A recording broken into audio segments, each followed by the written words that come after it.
सर्वालंकारयुक्तं नवगणरुचिरं संयुक्तं चाग्रदेन भद्राय वामभागे रथचरणयुक्तं पुरी जिला गोप ब्लॉक मुख्य अतिथि शिक्षाविद और समाजसेवी श्रीजुक्त क्षीरोचंद्र राय महापात्र सम्मानित अतिथि श्रीजुक्त गोपीनाथ कर उपाध्यक्ष गोप समिति गोप बनरंजिनी पट्टनायक श्रीजुक्त उमाकांत महापात्र श्रीजुक्त संजय कुमार बराल श्रीजुक्त रमाकांत साहू श्रीमती सुजाता सिहुआ जोग देइथिले। गोपरू मृत्युंजय महापात्र रिपोर्ट ओडिशा न्यूज।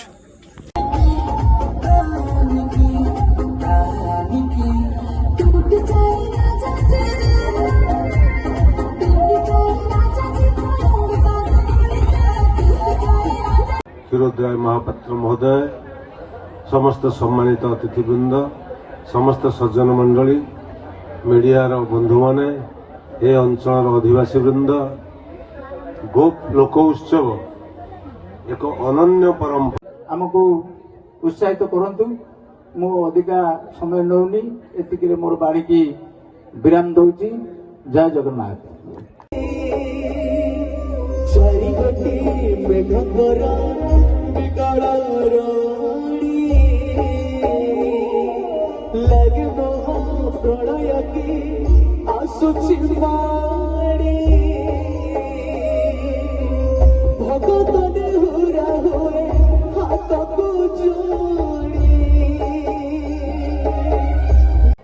गोटे परिसृष्टि गोटे परिचय मनीष को परिचय करने साहित्य गोटे आवश्यकता समाज सब काल रही।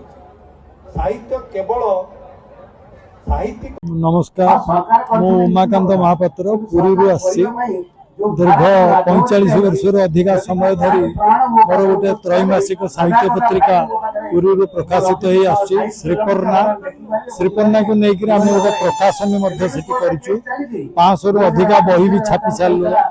मोर ये गोप मेलन को प्राय 6-7 वर्ष है कंटिन्यूअसली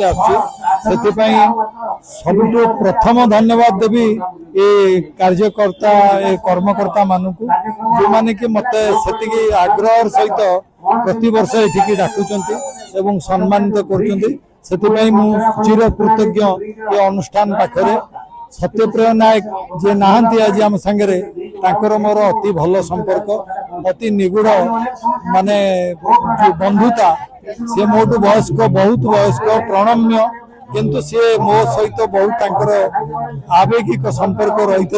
मुझे रेगुलारली आसी प्रकाश खटोई जो सार आमर गोप महाविद्यालय प्राक्तन अध्यक्ष जो आग्रह जो अनुग्रह एवं जो अनुराग आम प्रति रही सब मन रे अनुष्ठान को आसी आम बहु भाव उत्साहित एवं यह आमको आहरी आगक जावाई बहु मात्रा प्रचोदित एवं प्रलोभित कर रखी।